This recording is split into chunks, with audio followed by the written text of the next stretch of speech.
Қараңыз, ешкім қазір күн суықта желең, киімсіз далаға шықпайды. Өйткені ақыл бар. Суық пен ыстықты ажырата алатын. Ешкім түнде жарықты сөндіріп қойып, тамақ ішіп, күндіз түскі аста светті жақ, тамақ шек деп айтпайды. Неге? Өйткені бізде жарық пен қараңғыны ажырата алатын ақыл бар. Ешкім көршісінің үйіне көлікпен барып, көрші ауылға жаяу бармайды. Өйткені бізде ақыл бар, алыс пен жақынды ажырата алатын. Бұл жағдайдың бәрінде біз ақылымызды қолданып жатырмыз. Дұрыс. Енді қараңызшы, арақ ішетін адамдар неге осы кезде адал мен арамды ажырататын ақыл бізде істемей жатыр? Бағана ыстық пен суықты, қараңғы мен жарықты, алыс пен жақынды ажырата алатын ақыл бар еді. Неге сол ақыл арам мен адалды ажыратуға жұмыс істей алмай жатыр? Ол адамдарды ақылы жоқ деп айта алмаймыз. Бірақ олардың ақылдары дәл осы жерде ұйықтап жатыр. Қараңызшы, менің сөзім емес. Жарайды.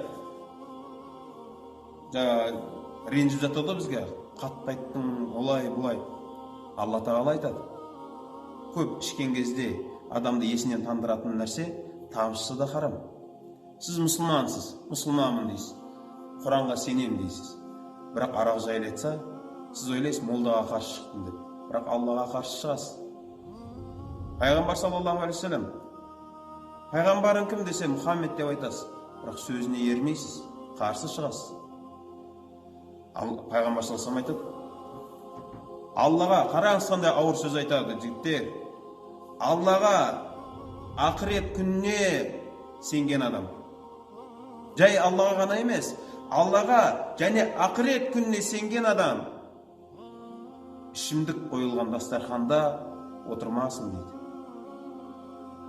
Енді қараңыз, пайғамбар Мұхаммед дейсіз де, қарсы шығасыз ба тағы да? Жігіттер, ойланатын уақыт болды. Ойланышшы, дастарханыңызды арақ қойып, Алланың рахымынан ұзақтаған дастарханнан қылмасаңызшы. Бұл дастархан, ертең сенің ұрпағың, балашаған, артыңда келе жатқан тегің отыратын дастархан ғой. Оларға Алланың рахымынан ұзақтаған, Алланың рахмет періштелері келмей кеткен дастархандарды қалдырып кетпесейші оларға. Біз қазір, жігіттер, Құдайдан емес, Құдадан ұялып, Құдайдан емес, адамнан, басшыдан қорқатын заманда тұрмыз. Рас. Болды ғой, шынымен де, жігіттер, ойланатын уақыт келді ғой.